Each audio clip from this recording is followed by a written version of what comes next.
Hey everybody, this is Jackie Luqman, one half of Luqman Nation today. The other half of Luqman Nation is really tired. We've had a long weekend, very busy.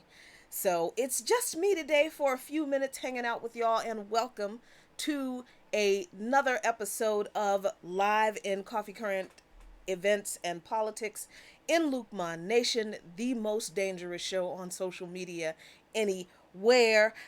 Folks, it is April 19th. It is 7:18 p.m. Eastern Time, and I hope you guys are doing well. I hope you all are staying safe. I hope that your families are well. I hope that you are taking care to practice physical distancing when you are out. If you have to go out, I hope that you are being diligent with wearing some kind of face covering when you go out, and gloves if you can find them. I hope you are being diligent with washing your hands as this pandemic goes on. Doctors and medical folks and scientists are learning more about coronavirus, and now we're hearing that it's a good idea to wear a couple layers of clothes and take your first layer of clothes off when you come in the house, because the virus can survive on multiple surfaces for who knows how long. It's a good idea to take your shoes off when you come in the house. Leave them in one place. Don't walk around your house with your shoes on. That's kind of a sanitary thing to do all the time. Obviously, wash your hands all the time. Have sanitize your hands all the time. Even if you wear gloves, even when you wear gloves, when you take your gloves off, dispose of your gloves and wash your hands rigorously for 20 seconds in hot water with hot soapy water, or use sanitizer all over your hands for 20 seconds, even if you wear gloves. Sanitize your mobile devices. Sanitize your cell phone, because we've seen a lot of people like out with gloves on, with their masks on or scarves or whatever, face covering, and they're touching their face with their gloves, and they've got their phone up to their face, and people forget how grimy and germy your phones are, because if you're out and you're touching surfaces that other people have touched, who may not have gloves on, who might not be wearing a face covering, who you don't know if they are carrying the virus, if they're sick. There are a lot of asymptomatic people who are apparently able to carry the virus. And we don't know who those people are because we don't have widespread testing in this country. So it's better to be safe than sorry. Assume that everyone around you is asymptomatic and just carrying the virus. You don't want to stigmatize people, but that is a way for me to stay diligent when the few times I am out, and I don't go out unless I absolutely have to. So yeah, sanitize your phone. If you have alcohol, you can use some alcohol on a paper towel and sanitize your phone. Make sure you get around the edges, where all the on the back and all that kind of stuff. Sanitize your phone. Sanitize your doorknobs. What you touch when you come in and out of the house. If you're driving, sanitize the inside of your car. Use some wipes with some disinfectant to wipe down the steering wheel. Doorknob on the outside, doorknob on the inside, the gauges and all the kind of stuff in the car. Yeah, all that. Handrails in your house if you have stairs, because we're always holding on to the handrails. Doorknobs, refrigerator doorknobs. Just be really extra cautious. Because, listen, let's be very serious about this virus. There are a lot of people who don't think that this virus is serious. And I have to admit, I'm going to be real transparent, y'all. When I first started hearing about this virus, I remember SARS, I remember MERS, I remember the one of the other strains of the avian flu, and I remember them being concerning, but it wasn't terrible. right? I mean, it was, other countries were much harder hit than we were in with those epidemics, but those were the we didn't get hit too hard in this country from those epidemics. So I remember, going through them and thinking, oh well, we need to be seriously thinking about how viruses are able to travel globally now, and the kind of threat that that's going to be to society in the future. We need to be serious about that. But I'd never thought in my lifetime that we would be facing a global pandemic of this magnitude. And let me tell you why this is a very, very serious virus. For those of you who are not yet convinced that this is that COVID-19 or the coronavirus is real, and that it is something that you should be concerned about and should take precautions against. The flu in this country does indeed kill around somewhere between 24,000 and maybe on the upper end sometimes 60,000 people every flu season. That is absolutely true. Flu season lasts usually from like September, October to May or June. So that's like 7 to 9 months. Okay? So flu and pneumonia can kill around, let's say on average, 50,000 people a year, kind of consistently. They'll go up, down, it'll go down some. The numbers, the death rate will go down some, the death rate will go up some, depending on your year. But consistently, a few tens of thousands of people die over a 7 to 9 month period of time from severe cases of the flu and pneumonia. This is every year. That's absolutely true. But here is why COVID-19 is much, much worse than the flu. Because in just 50 days, 1.5 months, from the beginning of February to today, April 19th, there have been almost 37,000 deaths attributed to COVID-19 in this country. In 50 days, pretty much half of the people who would have died from the flu over 9 months have already died from COVID-19. I hope I'm explaining that in a way that makes sense and that helps you understand how much more virulent this virus is, how much easier it spreads than the flu. And this is something I can't really explain because doctors and scientists are still understanding what this virus does to people's bodies. It wreaks an enormous amount of damage. You don't just get a really bad case of the flu. It does a lot of damage on your lungs. It also attacks the liver, the kidneys. Now research is coming out that it attacks the heart. There have been heart failures that have been associated with people who have contracted COVID-19. There's a lot that scientists and doctors don't yet know about this virus because it's a novel coronavirus. It's new. In epidemiological terms, novel means new. It's a new virus. So they're learning about what it does, how it travels, how long it survives on this surface and that.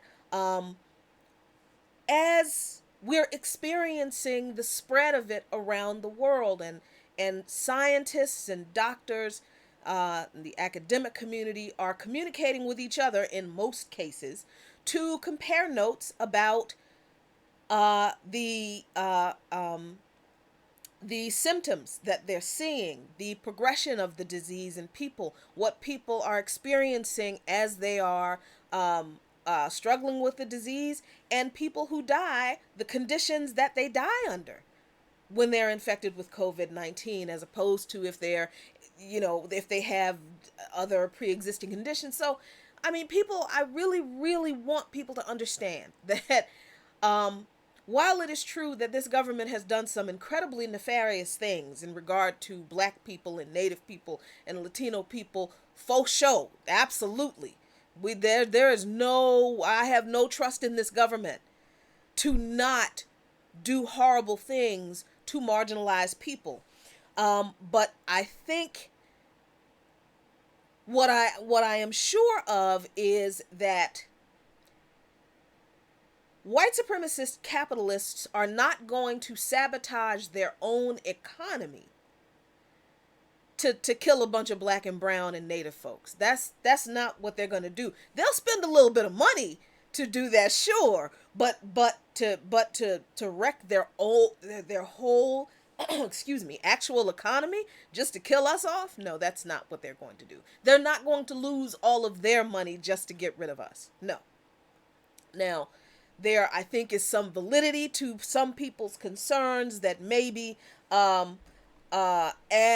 this virus progresses and people are seeing disparities in death rates compared to whether communities are white or black or wealthier or poor or native and Latino and segregated and more integrated and have better access to things like decent food and transportation and decent access to quality health care services in their communities. I think there are valid discussions to be had about whether those with the power to make the decisions about who lives and dies are making decisions about whether black people should go ahead and die. I think that's actually a valid discussion to make. But at the outset, I do not believe that anybody concocted this virus in a lab in order to kill black, native, and Latino people, because we are the backbone of this economy. We, the workers.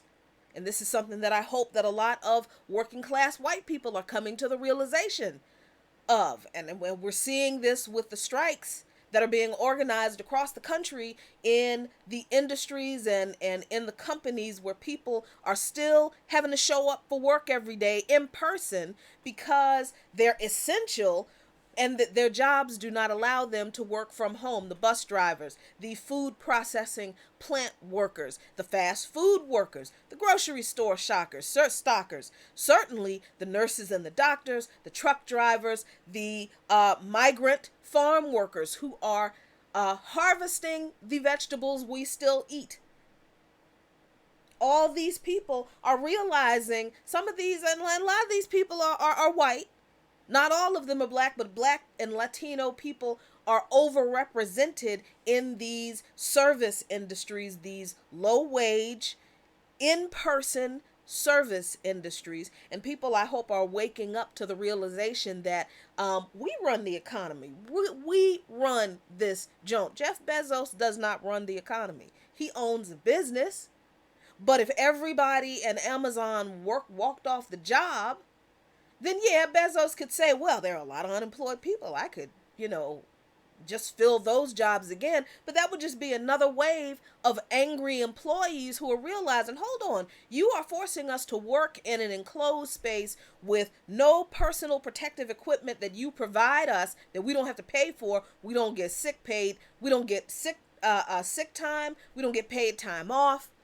We don't have decent health insurance coverage, and we don't have a stake in the company's profits. Why would we keep doing this? Because if we stop working, there are no company's profits. So workers are waking up to the realization that workers fuel the economy. And on May 1st, there is right now in the works, organizers are planning a general strike to drive that point home to the corporations and the politicians. We have always had the power. Workers have always had the power, but because we live in a capitalist country in which capitalism literally is king here. And if you don't see that from this current administration, I don't know what to tell you.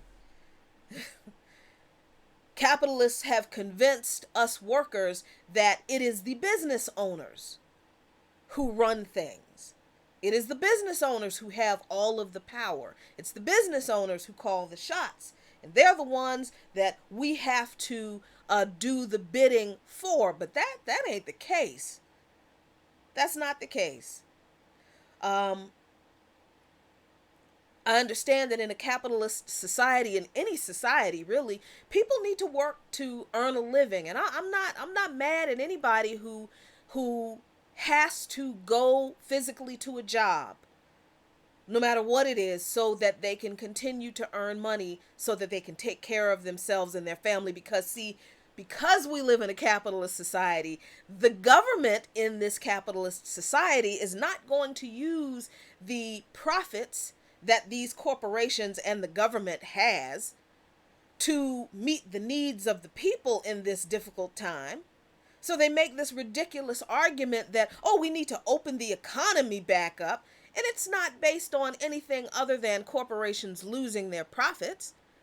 Because this country could very well provide the personal protective equipment that everyone needs to adhere to orders for wearing a mask, to access public services like going into a grocery store or riding public transportation. This government, all across this country, the federal government can absolutely afford to make sure that everyone in this country who is impacted by temporary layoffs from businesses not being able to operate due to stay-at-home orders, this government absolutely can afford to make sure everybody has food for free. This government can absolutely do that. This government can absolutely make sure that everyone who wants to be tested, and at this point, it's not an issue of whether people want to be tested. Everybody needs to be tested to ensure that, to find out who is infected and who is not.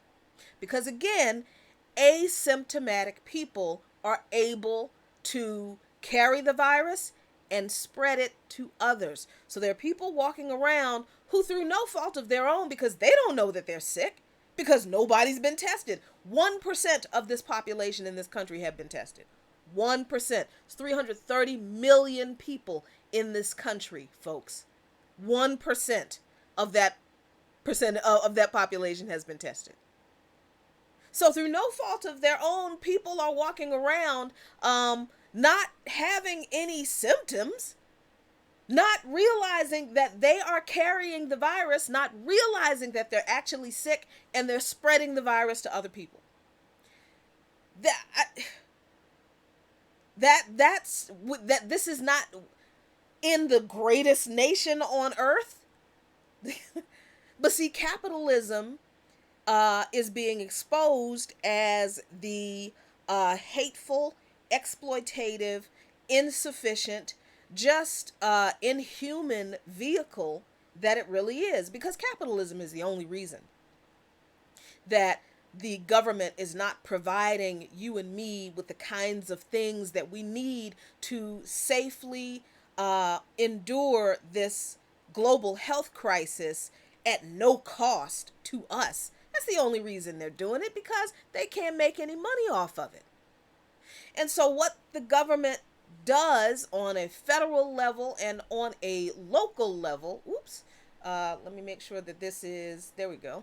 What the government does on a federal level and on a local level is to penalize people who are not able to adhere to their orders. That's authoritarianism. Like the very thing that this government has been accusing other countries of being and doing, even before this pandemic, that's what this government is doing. And we're seeing it in some really, really disturbing ways. But before we get into that, y'all, because I launched right into giving you some tips on how to be safe and be sanitary and wash your hands and sanitize and wipe doorknobs and clean your cell phone off. Please clean your cell phone off. Please sanitize your cell phone. If you go outside of your house, even with gloves and a mask on, and you've got your cell phone in your hands with your gloves on, you're touching the phone to your face, and then you're touching things with the glove, and then you're touching your gloves to the cell phone, and the germs, whatever the germs are that are on the things that you're touching with your gloves, are going on your cell phone and they're going on your face. Sanitize your filthy, stinking cell phones. I do ours at least twice a day. So I launched into that immediately into this episode. Um, Thanks a lot, y'all, for joining us. If you like what you see and hear here in Luqman Nation, we would really, really appreciate your support. Subscribe to us on YouTube. What's going on, everybody over there on YouTube? Ooh, all the people have come in. Lene Forrest, Paysan Control Center, all y'all on YouTube. What's up? Subscribe. Invite your friends to watch our videos. Everybody on Facebook, like us on Facebook. George Bernard, Heather Morris, Gregory Kennard. Lene is over there too. Jesse Fairs. What's going on, folks? Start a watch party. Invite your friends.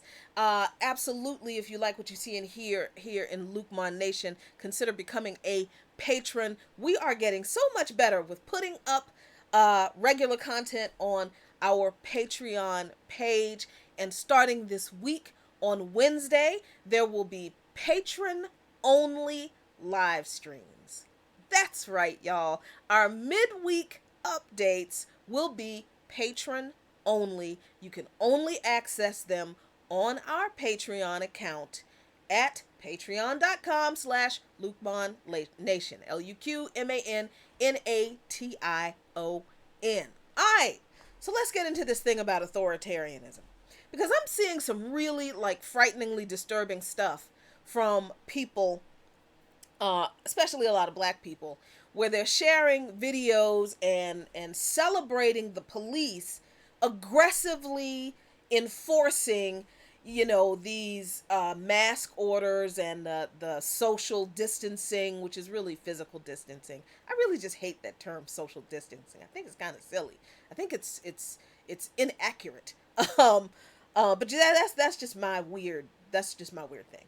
And I'm not going to share these videos because I think they are trauma inducing. They're hard for me to watch. I don't like sharing videos of people being abused by law enforcement. And I certainly don't like sharing videos of black people being abused by law enforcement. Definitely not of children. So I'm not going to share them.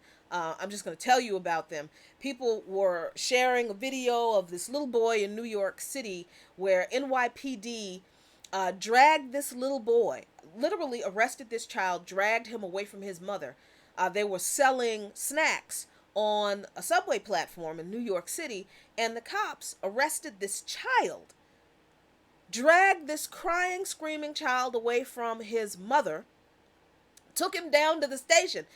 Bystanders tried to intervene. Now, this is in the middle of this pandemic where people have lost their jobs, they don't have any income, and these folks are out there trying to make a little extra change, and the cops arrest this child ostensibly for not wearing a mask. It just drags the kid off. Kid is screaming for his mom. But do the police provide a mask to the child and their mom? And his mom? No. But people are sharing this video. Oh, they're like, oh, this is terrible that the police are doing this, but, they need to be having a mask on.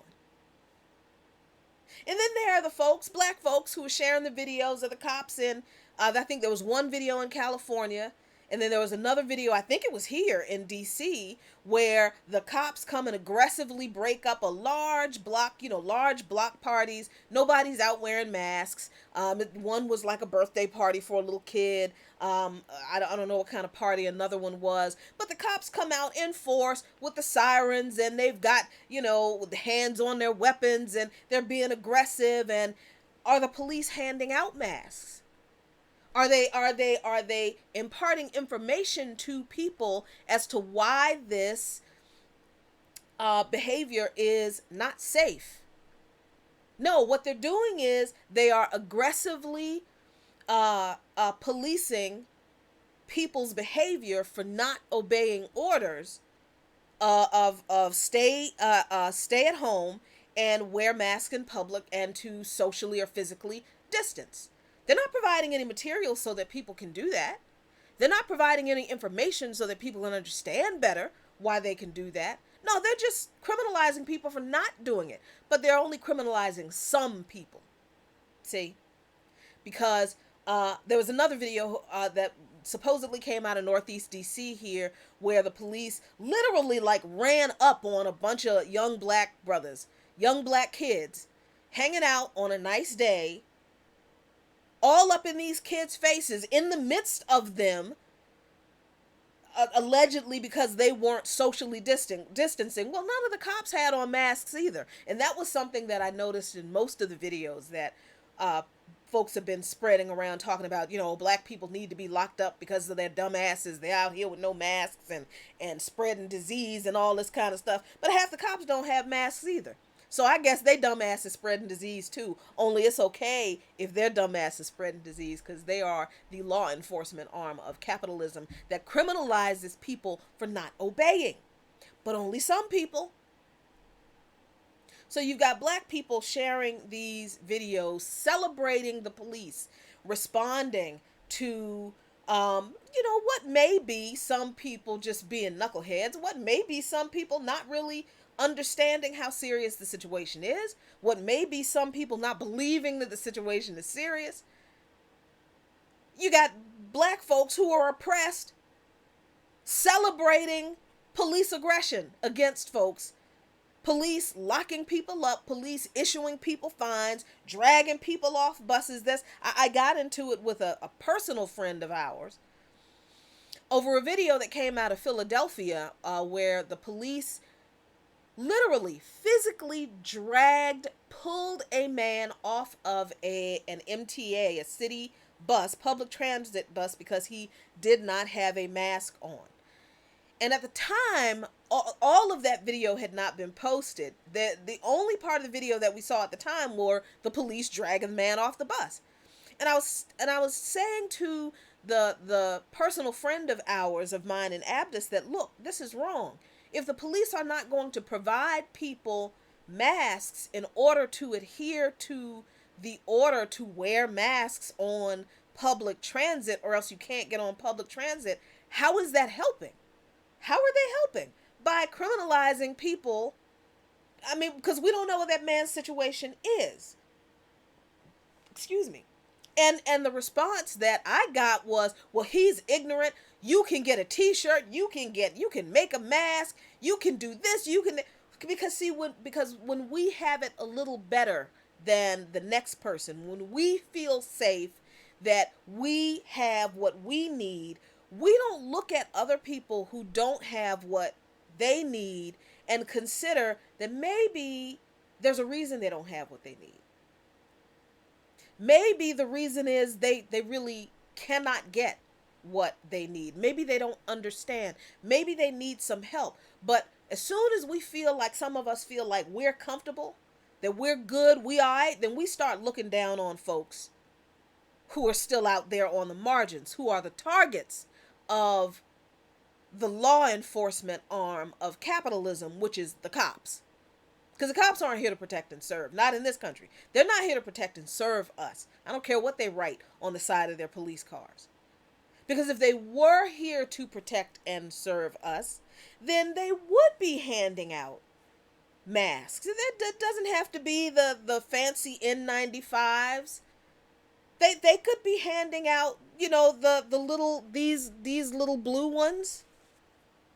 They could be handing these out to people when they see that people are getting on buses and public transit or going into grocery stores without masks on, because in a lot of municipalities now municipalities are ordering that you have to wear a mask to get on public transportation or to go into a grocery store.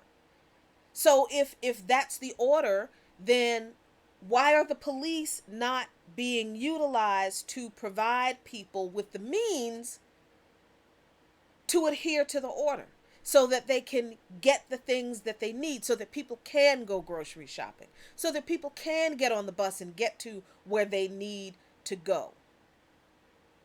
But instead, the only thing the police do in this country is criminalize you if you don't obey orders. But that's only some people. Because, see, we're not seeing a whole lot of the police breaking up a lot of gatherings of white people all over the place who are not socially or physically distancing, who aren't wearing masks. Cops aren't breaking up groups of folks in the park having picnics. They weren't a few weeks ago. Now the police in DC, at least, they are closing off the parks so that nobody's in the parks. But the police still are not providing that protect and serve part of their function. They are only carrying out that imprison, fine and imprison part of that function. And it is disturbing to me to see Black people celebrate this, especially when we consider that this is our reality in this country, right? Like the issue here is that law enforcement does not factor into acting responsibly to protect and serve the citizens of this country, despite the lie that they tell us that's what they're here to know. But the police are here to protect and serve property, to serve the benefits of the wealthy and capitalism. That's what they're here for. Because I feel like if the government orders shelter at home orders, or orders that you can't go into a grocery store or ride public transportation or whatever without a mask on, then the government should be providing those materials, and the police should be the front lines in doing that, right? You would think so, but not in this country. But see, in other countries, and to me that's authoritarianism, by the way. When the government issues an order that it expects everyone to adhere to, but the government does not provide the means to ensure that everyone can adhere to that order. And then the government turns around and empowers law enforcement to penalize and punish people for not adhering to an order that the government didn't ensure that everyone could adhere to. To me, that's authoritarianism. I know there is a textbook dictionary for authoritarianism, but to me, when you use law enforcement to penalize people for not obeying the orders of the state, regardless of whether people are able to obey the orders of the state or not, that's authoritarianism to me. And this is especially imposed upon poor people in this country, and we know it's especially imposed upon Black people and Native people and Latino people in this country. We know that. So it really bothers me that Black folks are sharing these videos and celebrating the cops assaulting people and acting aggressively towards people and locking people up and fining people, hundreds and thousands of dollars for not wearing a mask. That's not the answer to how to help people get through this pandemic. Because if you were broke before, you're going to be even more broke now that you got a $1,200 fine because you didn't wear a mask trying to get on a bus in Philly somewhere. And then this is in stark contrast to what is going on in countries where this government, which is entirely authoritarian, has accused other countries of being authoritarian, but those countries are doing for their citizens what this country refuses to. Like, for example, and I'm going to try to remember to put the links up for you later on so you can see for yourself. I say this sometimes and I forget because we are doing so much, but I will try to remember to put the links up. In Austria, as a matter of fact, let me see what I can do here. Let's see if I can just share it with you. I think I will try. There we go. No, Financial Times. But anyway, in Austria, and that is from the Financial Times, in Austria, they, the police do hand out masks. All right. In Austria, that is what happens. The police actually are handing out masks at the order of the government because the government is providing them. Let's see. In Madrid, let's see if this one will pop up. Yep. Let's see if I can find it. Pop on over here. Yeah. In Madrid, let's see where this is very interesting actually what they're doing in Madrid. Um they're using technology in a way that the government uses technology to spy on us here. But they're using technology to track people who are infected and who are not infected, so they can track the spread of the virus. They did the same thing in China. They have widespread testing in Madrid. Let's see. I'm trying to find the part where they talk about the police. Let's see. Here it is.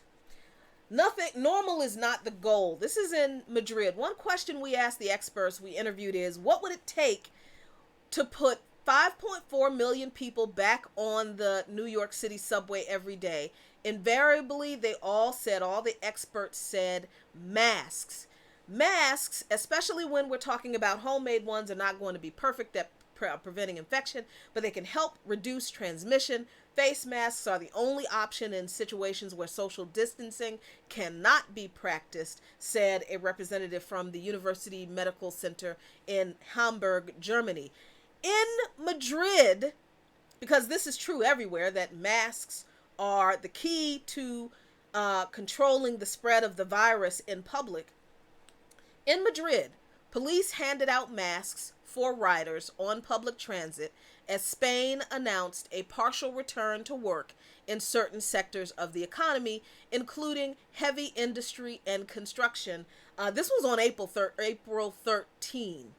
Oh, and here's the other part about Austria. We would probably go with Austria enforcing the population to wear masks more widely, maybe in retail outlets, maybe in factories.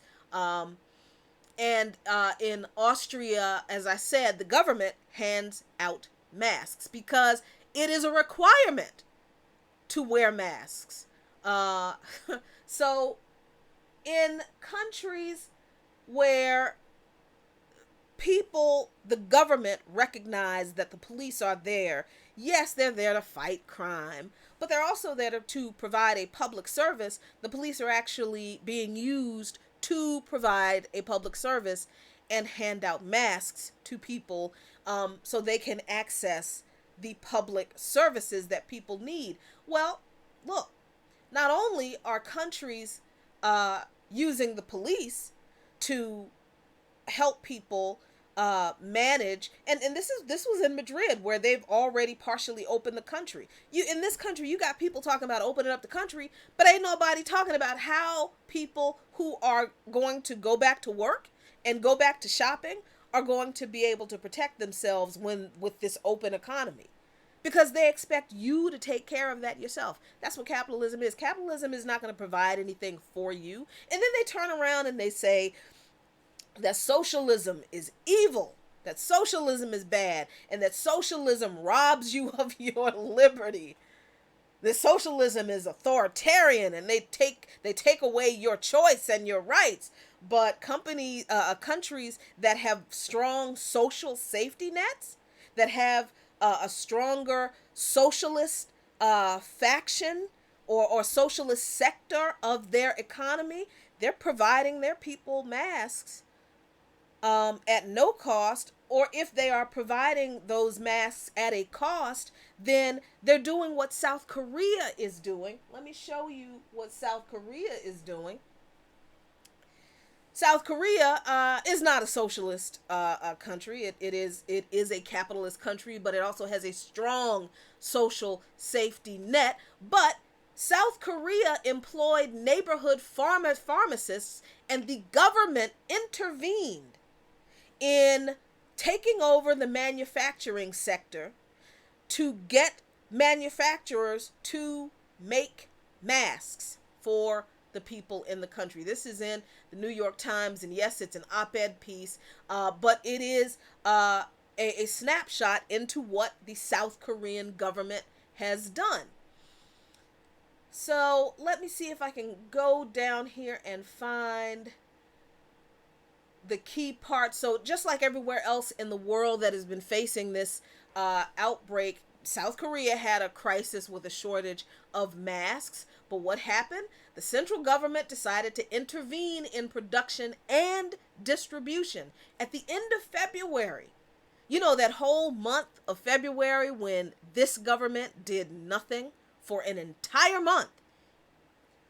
In South Korea, the government announced that it would purchase 50% of the KF94 masks from the nation's 130 or so manufacturers. The KF94 masks are on par with what we know as the N95 masks. The government began to ship these masks at a discounted price at about $1.23 each to 23,000 pharmacies across the country in South Korea in cooperation with the Korean Pharmaceutical Association.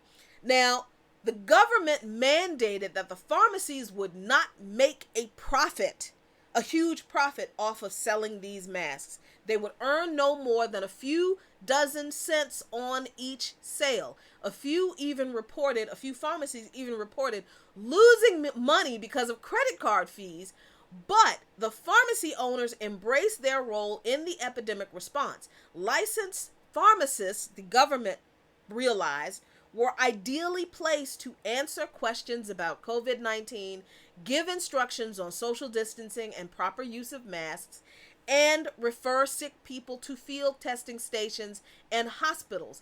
And they say in rural areas of South Korea where there are fewer pharmacies, agricultural cooperative offices and post offices sell the face masks.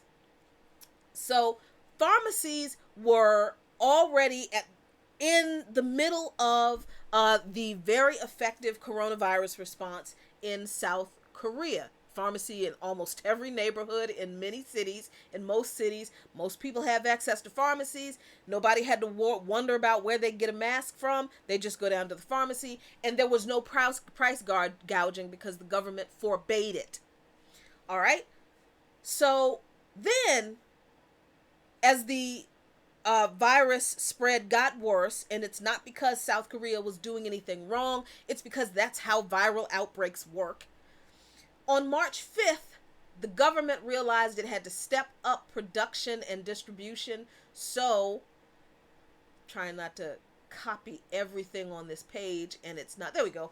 On March 5th, a month later, the government of South Korea increased its share of mask purchases to 80% of national production. This is on par with the U.S. government invoking the Defense Production Act and telling not just 3M, but also GM and every other manufacturer in this country, you are going to make masks to sell at not a profit to be provided to the people in this country.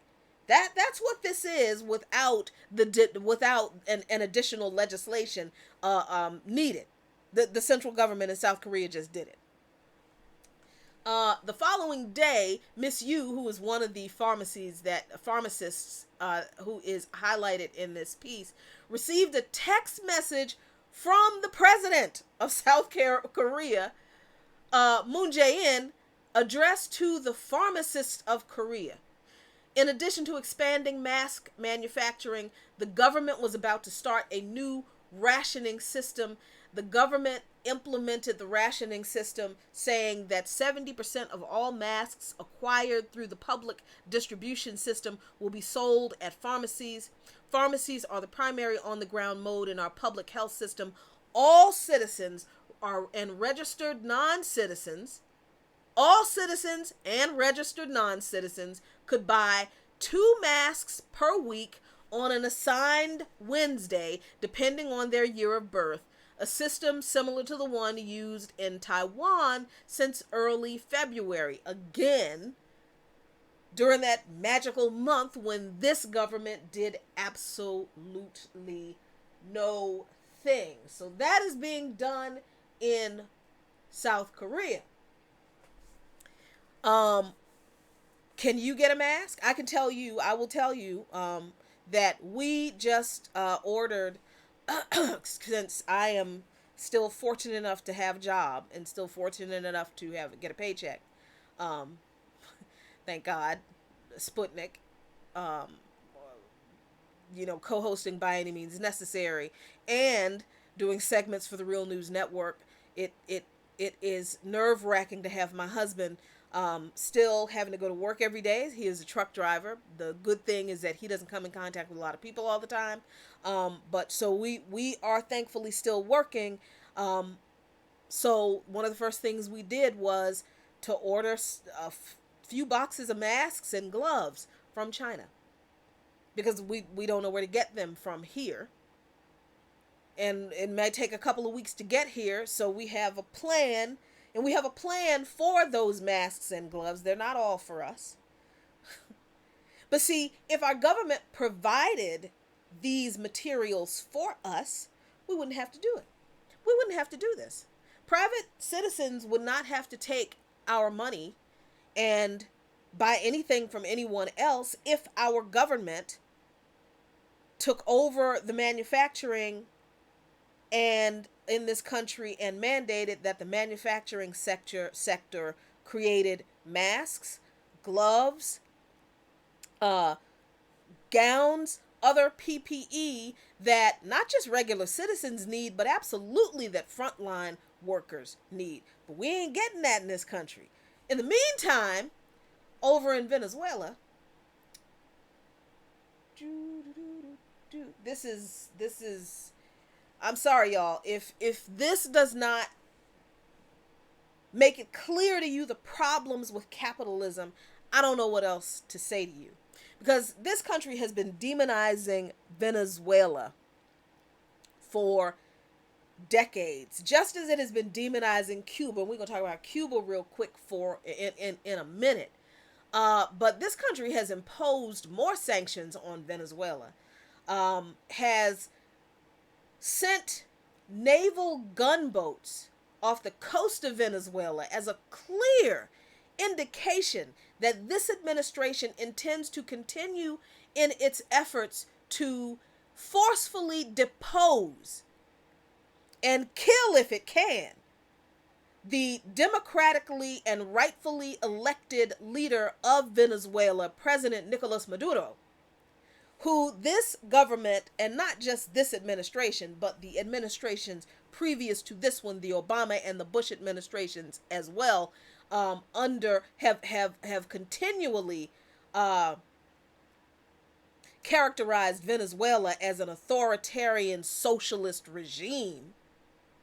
But in Venezuela, in the authoritarian socialist regime, and I especially want somebody who has commented on our page with some really ridiculous comments about Venezuela, because Nicolas Maduro made an announcement last week that I'm going to talk about in a minute. And I'm trying to find this person's name, but I can't find it, so I guess that's an indication that I need to be nice and not be calling folks. Okay, I'm not going to do that, y'all. I'm going to be nice this one time. I'm going to be nice this one time.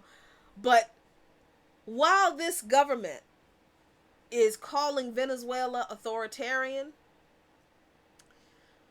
Venezuela, let's see.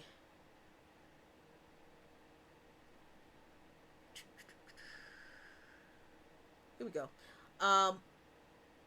While this government and other Western governments are claiming that Venezuela is actually hiding figures of their infections and deaths, claiming that there's not enough testing, there's not enough medicine, there's not enough food, blah, blah, blah. But no, this is what's really going on.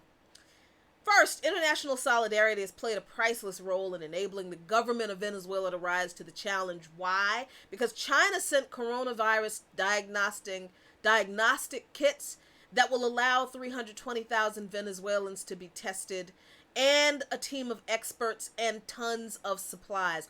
Also, Cuba sent 130 doctors and 10,000 doses of interferon alpha 2B, a drug with an established record of helping COVID-19 patients recover. Russia has sent the first of several shipments of medical equipment and kits. These three countries that are routinely characterized by the U.S. foreign policy establishment as evil offer solidarity and material support to Venezuela. The United States, what does it do? Sanctions. Sanctions. And the IMF, widely known to be under U.S. control, it is, denied Venezuela's request for a $5 billion emergency funding loan that even the European Union supported, but the IMF, controlled by the U.S., denied it. But here's what Venezuela is doing, even in spite of the crippling economic sanctions that have already killed 100,000 people in Venezuela before COVID-19 hit. Understand, the people who have died in Venezuela due to food shortages and malnutrition, it's not because of Nicolas Maduro. It has been because of U.S. sanctions against the country. But here's what Venezuela has been able to do anyway. The government quickly carried out a plan to contain the spread of the disease. On March 12th, a day before the first confirmed cases, President Maduro decreed a health emergency, prohibited crowds from gathering, and canceled flights from Europe and Colombia. On March 13, day one, 2 Venezuelans tested positive. The government canceled classes, began requiring face masks on subways and on the border, closed theaters, bars, and nightclubs, limited restaurants to takeout delivery. It bears repeating that this was on day one of having a confirmed case, just one. Many U.S. states have yet to take these definitive steps. By day 4, a national quarantine was put into effect in Venezuela, and an online portal called the Homeland System was repurposed to survey potential COVID-19 cases. Let's see. By day 11, over 12 million people have filled out the survey on that portal. Over 20,000 people who reported being sick were visited in their homes by medical professionals, and 145 people were referred for coronavirus testing.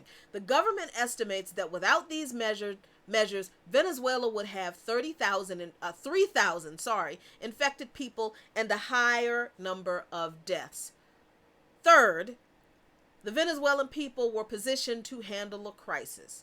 Over the past 7 years, Venezuela has lived through the death of a wildly popular leader, violent right-wing protests, an economic war characterized by shortages and hyperinflation, sanctions that have destroyed the economy, an ongoing coup, attempted military insurrections, attack on public utilities, blackouts, mass migration, and threats of U.S. military action. The coronavirus is a different sort of challenge, but previous crises have instilled a resiliency among the Venezuelan people and strengthened solidarity within communities. There's no panic on the streets. Instead, people are calm and following health protocols. Because, see, they're used to being under siege, and they trust their government to take care of them because their government has taken care of them against the onslaught of all of those other sieges. Fourth, mass organizing and prioritizing people above all else. This is why the Venezuelan people trusts the government of the Bolivarian revolution that is being led by Nicolas Maduro, because it puts the people over everything else. Communes and organized communities have taken the lead, producing face masks, keeping the CLAP food supply system running, and that's a monthly food package that reaches 7 million families that is paid for by the government. facilitating house-to-house visits of doctors and encouraging the use of face masks in public. Over 12,000 medical school students in their last or second to last year of study applied to be trained for house visits. The students are asking, please train us so that we can take care of our people. For its part, the Maduro administration, this is the part that I want to highlight to folks. As if that other stuff didn't make you mad enough. Because we're not getting that here, y'all. Here we are celebrating the police locking people up because they're not practicing social distancing, but they're not providing masks. They're not providing education for people. They're not helping people in any way. They're just finding new ways to make money off of marginalized people, because it's only some people that they're doing that to again. Here over in Venezuela, for its part, the Maduro administration suspended rent payments. Yes, folks, there is private property in the evil socialist country of Venezuela. Yes, there is. The government does not actually own every single thing. And Nicolas Maduro, the evil authoritarian leader, has told those landlords, you ain't getting your rent for 6 months because the people don't have an income.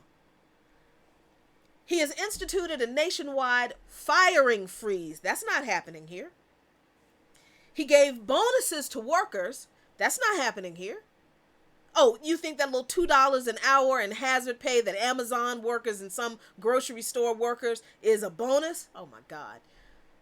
He prohibited telecoms from cutting off people's phones or internet. That's not really happening here on a national scale. He reached an agreement with hotel chains to provide 4,000 beds in case the crisis escalates. That ain't happening here. And pledged to pay the salaries of employees of small and medium businesses, which has happened with the small business loan fund that this government allegedly stood up for small businesses. What happened? Big businesses took all the money. So now there's no money for small businesses to get interest-free loans to continue to keep their businesses afloat. Amid a public health crisis compounded by an economic crisis and sanctions, Venezuela's response has been to guarantee food. I gotta highlight this part again. Venezuela's response has been to guarantee food, provide free health care and widespread testing, and alleviate further economic pressure on the working class. That's what the evil authoritarian socialist government of Venezuela is doing. What your government doing for you? But you've got people who are protesting to open the country back up.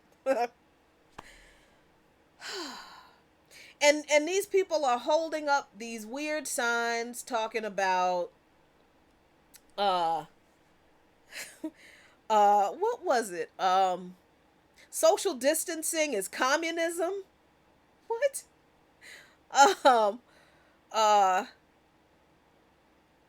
We don't want socialism. Aside from the fact that a lot of these people have been on record, been interviewed saying that they are protesting because they want the right to go and get haircuts, and they want the right to go shopping and go to bars, and this is authoritarianism, that they can't do the things that they want to do, they can't exercise their freedoms. I hesitate to dismiss these people as ignorant, because they're not. I think that's very dangerous. Just as dangerous as it is for black people to be celebrating the cops rousting up black folks for not adhering to physical and social distancing orders and orders to wear masks in public, that is dangerous as hell, y'all. Stop doing that. If you are not going to help people by providing them the materials they need to stay safe, to keep themselves safe, never mind obey some orders, but to keep themselves safe in a global health crisis, if you're not going to help people, have what they need to do that, then you don't, how are you celebrating people being punished because they don't have what they need to do that? Stop being a cheerleader for the jackbooted thugs. The hell is wrong with you? But just as dangerous as it is for some people to celebrate the cops, criminalizing people for not having what they need to keep themselves safe, it's also dangerous to dismiss these white folks protesting to, open up the economy, trying to bully their state governments to open up the economy in their state so, they can get a haircut and they can buy grass seed and, they can go to bars and they can go back to work. Now, apparently this little movement started exactly as that, a little movement among small business owners who wanted to open up their businesses again because they were losing money and they didn't see any way that they could keep their businesses afloat in the midst of this crisis, especially after the big corporations took all the money out of the small business fund that the government set up that was supposed to be for them. Wonder why that worked out that way. So then, these are people who are like, no, people need to go back to work. So they're not thinking about the health crisis aspect of this. Remember, these are capitalists. These are not people who are putting the needs and the health and the well-being of the people first. They're putting their profit first. And again, I understand that people need to make money. And in this society, in this capitalist society, this is how you have to go to work. You have to work to make money. Some of us can't afford not to work because we don't have a strong social safety net in this country where the government is going to make sure that we eat, that we're not going to be evicted, that we can pay our bills, that we're not going to have our utilities turned off in a situation that is outside of all of our control and that has caused us to lose our income. Our government in this country is not going to take care of us to make sure that we are not going to be victims of this capitalist system because our government is a capitalist system. This ain't Venezuela. Our government don't give a shit about us like that.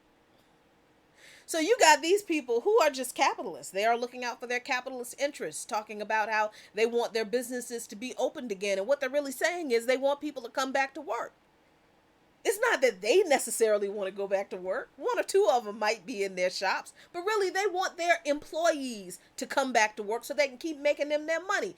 But that's how this started. But it got co-opted by the right-wing fascists who orchestrated a very coordinated campaign on social media to organize these protests that happened in the states around the countries over the last couple of days. And so this is why you had a bunch of people on these state houses in front of governors' mansions, in front of the capitals of these states, out there fully armed. What are you going to do? Shoot coronavirus, y'all? Look, I'm not against people bearing arms, but sometimes you have to look at this and not look at this as, people being ridiculous, and look at the messages people are really sending. These folks are out there defending capitalism with their fascist ideology. They will defend the right to put capitalism over the lives of the people using armed force if they have to. They are defending their right to continue to be served by the workers of this country. They want their hair done. It's not that they want their hair done. They're saying, we want to buy grass seed. I can't. There was one guy and I'm a gardener. You know how I love to garden. And I'm kind of freaked out about having to go and buy my garden supplies in person because I like to look at my plants when I buy them. I'm not ordering them through the mail. I don't trust it. I'm sorry. I'm just weird like that. So I'm going to take one. I'm going to mask up and, do the gloves and take my sanitizer and stay away from folks. But I have to go get my plants for my veggies. But there's this one guy talking about, I can't go out and buy grass seed nowhere in the county, nowhere in the state. That's ridiculous. It's not about buying grass seed. It's not about going to get their hair done. It's not about going to bars. It isn't even really about saving their businesses. It is honestly about capitalists demanding that workers be forced to go back to work and serve the needs of capitalists. That's what it's about. And they are willing to do so by force. So these are people who are standing on these, standing at these capitals and these at the state houses and in front of the governor's mansions, talking about their rights are being violated. They don't want to social distance. Okay, you don't have to social distance if you don't want to. But again, remember how I said at the beginning of the show, only some people are criminalized and penalized for violating social distancing orders. Did you see all those white people? Mostly white people, and because I know somebody is going to point out the like 3 black people that were out at 2 of these protests. It wasn't all white people. It was mostly white people. It was mostly white people. Let's be real about that. Did you see any cops rousting any of those people for violating social distancing orders?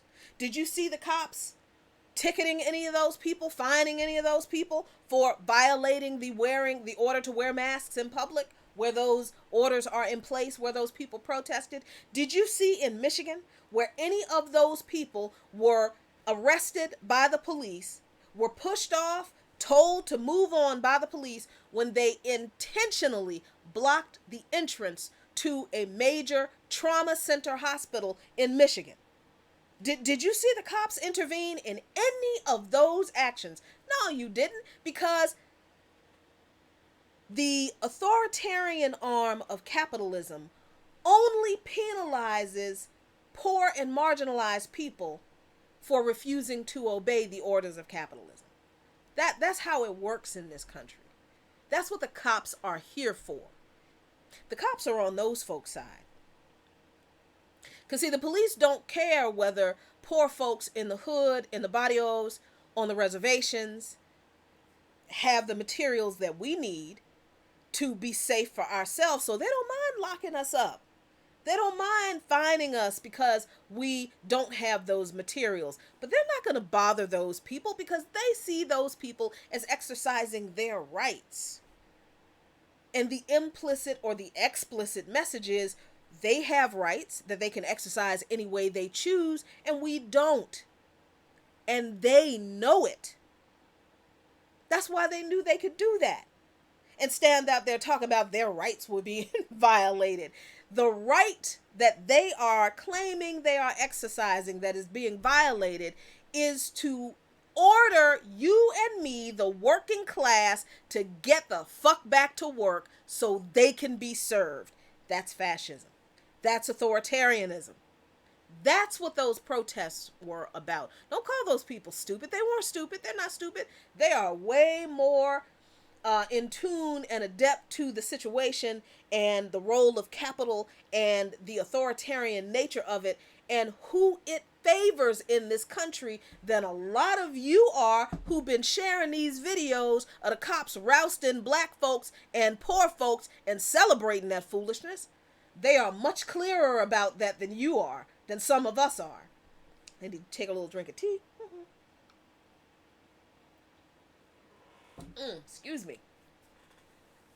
So, listen. I want to wrap this up by talking about our comrades in Cuba.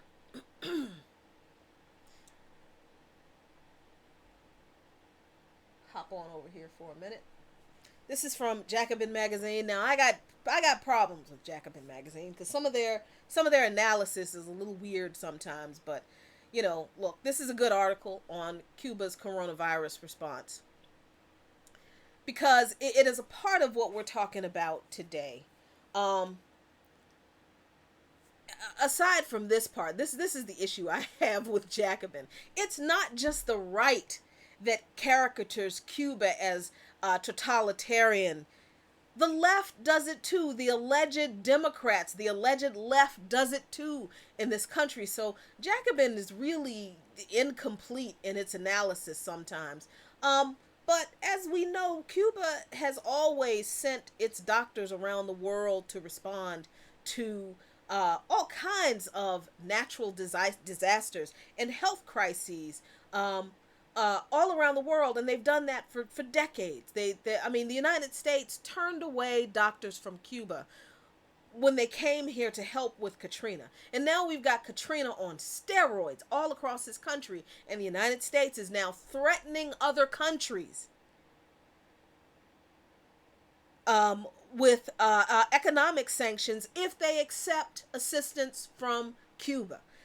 Excuse me. Cuba. Here's what I wanted to highlight here. In the United States, at first, the Surgeon General and other authorities tried to conserve face masks for medical professionals by telling us, the public, that masks wouldn't help. Now, that made no sense to me. It never did. If masks help doctors to keep them safe from getting sick from viruses and germs and diseases from the people that they treat, of course they're going to keep us safe. So how is the Surgeon General going to tell us that masks don't help us? That's ridiculous. So this is what our government was telling us in the beginning. But in Cuba, what they did was they nationalized factories that normally produced school uniforms and other non-medical items to produce masks. Since schools were closed and other non-medical items aren't needed right now, those garment factories were repurposed to produce masks that people need to keep themselves safe, that are indeed effective. And of course, there is the long history of Cuban doctors being dispatched abroad. There's a little bit down here about Bernie Sanders and his weak response to defending Cuba. And not really going to get into that because I really don't care. I'm so tired of talking about Bernie Sanders because we got bigger problems right now. But the other big story about Cuba is interferon alpha 2b recombinant. It is jointly developed by scientists from Cuba and China, where the COVID-19 outbreak first emerged. The Cuban medical brigades already went to China since January, and they began deploying to dozens of nations the interferon 2b recombinant alpha 2b, and that has been helpful in helping people recover from the virus. Now here, where there are more coronavirus cases in the United States than in China, the United States doesn't want Cuba's help with interferon alpha 2b. The United States has spent all this time trying to develop its own testing kits, its own treatments, its own vaccines. When the World Health Organization already had a testing kit that it was deploying to other countries, the United States didn't want to use it. There is a treatment that exists that comes right out of Cuba. The United States doesn't want to use it. Instead, this president has been telling people to use hydroxyquine. I keep mispronouncing that. Hydroxyquine, which has some pretty messed up side effects. It has legitimate uses for specific diseases, but if used for other things that it's not prescribed for and in doses that it's not prescribed for, it can kill you. But this president, because he has a stake in the company that produces the drug, he's been telling folks that they can take hydroxyquine to treat as a treatment for COVID-19. And then you got capitalists buying up the drug from the lupus patients and the rheumatoid arthritis patients who need it and testing it without proper protocols, informed consent being the most important testing protocol, because you cannot ethically do experiments of any kind on human beings without having their consent. But you got capitalists who love themselves some white supremacist Donald Trump buying up this disease, buying up this drug, hydroxyquine, and testing it on inmates and patients in nursing homes. People who are in no position to offer informed consent, and they know it. Other countries have already stopped using hydroxyquine as a treatment for COVID-19 because of the horrendous side effects that include heart failure. But there is a reputable, tested, effective treatment for COVID-19 that China has and that they are sharing freely with other countries, and your government will not cooperate with them to get that treatment to you. But these folks out protesting because their freedoms are being violated by shelter at home orders, stay at home orders, mask in public orders, social distancing. They're mad at communism and socialism. And in a couple of weeks, when about, 10% of them start showing symptoms of COVID-19, they're going to be mad because they can't get tested. And then some of them are going to be mad because some of their friends and family members are going to die from this virus because there wasn't any treatment that could help them. But the treatment does exist. It just exists in, those socialist, communist, authoritarian countries that they don't want this country to be. But if this country actually were a socialist country, if this country actually did have the kind of strong social safety net that Venezuela and Cuba and Madrid and other countries like it have, then I wouldn't have to have this conversation with you about these contradictions that we are facing today. Here we are. We have to shelter in place. Absolutely. We cannot, all of us can't go back to work because we do not all have the materials that we need to stay safe in this crisis and be in an enclosed space with other people safely. So yes, we do have to stay at home as much as we can. We have to stay away from each other. We have to practice physical distancing. We have to sanitize. And these materials that we need to keep ourselves safe in this country, there's a shortage of these materials all around the world. But in this country, the shortage is even more deeply felt if you are poor and you don't have the money to order some supplies directly from China.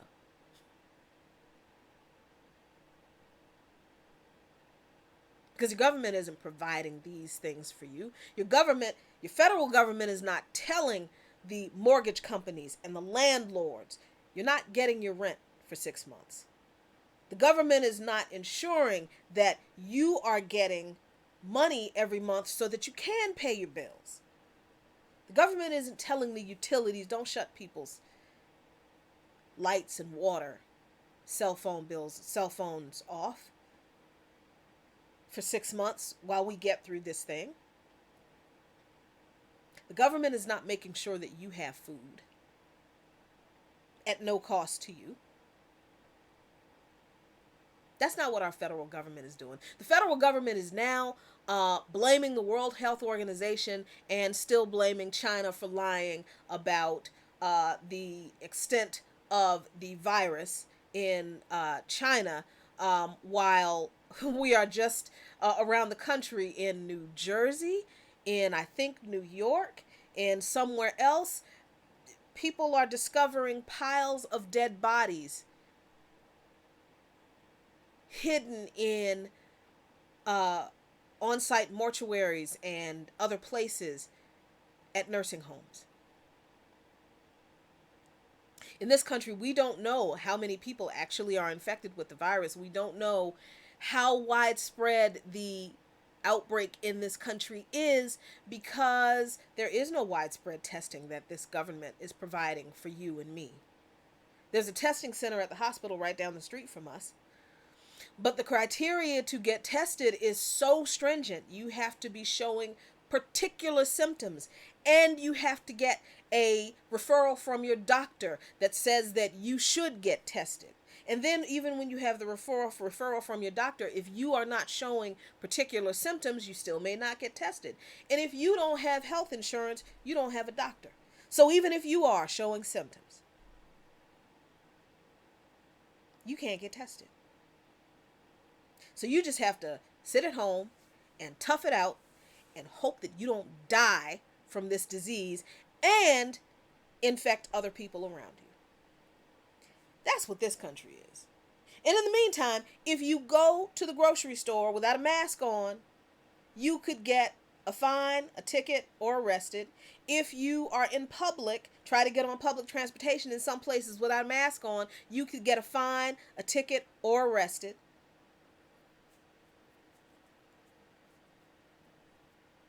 But that's only if you are Black, Latino, or Native. Because if you're white and you are out in public disobeying social distancing orders, disobeying stay-at-home orders, and exercising your right to be angry that the working people, that the working class, that the peons are not going to work to serve you, that's okay. You can do that, even as you put other people's health and safety at risk. Friends, I will end on this note. The authoritarian nation in this equation is the United States. This country is the authoritarian nation. And anybody who celebrates the police criminalizing citizens for not having what they need to be safe in the midst of a global health crisis not only doesn't understand the situation we live in here, but you have a really messed up class analysis, and you need to work on that. We're here to help with that. We may not always have the patience you like, because it's ridiculous that anybody is celebrating the cops for rousting Black folk instead of providing people with the help they need, like other countries, poorer countries, countries that this country says are authoritarian, are able to do. But we can't get that here. We can get money for bombs. The United States had plenty of money to send warships off the coast of Venezuela, but they can't afford to give you masks. The tax dollars for, here in DC, we have a $330 billion budget surplus. That's our tax money. That's our money. And this city is not handing out masks to its citizens? You're not demanding that of your, instead of people protesting to force working class and poor people to go back to work so they can be served, people ain't protesting on the to get up off some of that money and distribute some masks to the people? Really?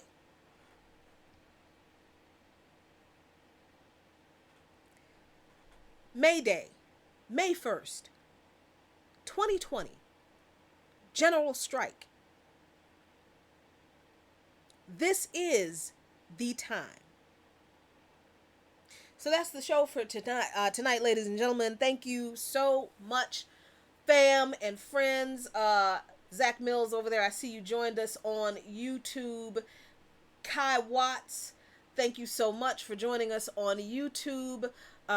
Tracito Umbra, Joseph Segura, thanks for joining us also on Facebook. Again, folks, if you like what you see and you hear here in Luqman Nation, consider becoming a patron. $3, $7, $3, $5, $7, $20 a month, whatever you can support us with. It is greatly appreciated. Trust me, when we're able to move around freely, we're going to go right back to doing what we've been doing. And as much as we can, we will continue to provide remote coverage for some things that we do have planned while we are being safe and responsible, physically distancing and making sure that we are protecting ourselves and others. But in the meantime, on Wednesdays at 7 p.m., you can catch the Luqman Nation midweek update live stream on Patreon. Our Wednesday midweek update live streams will be for our patrons only. You can check us out on Patreon on Wednesdays at 7 p.m. My husband is upstairs resting. He will be with me on Wednesday, where he will bring you the bare truth, and we'll explain what that means. On Wednesday, we'll unveil that to our Patreon family.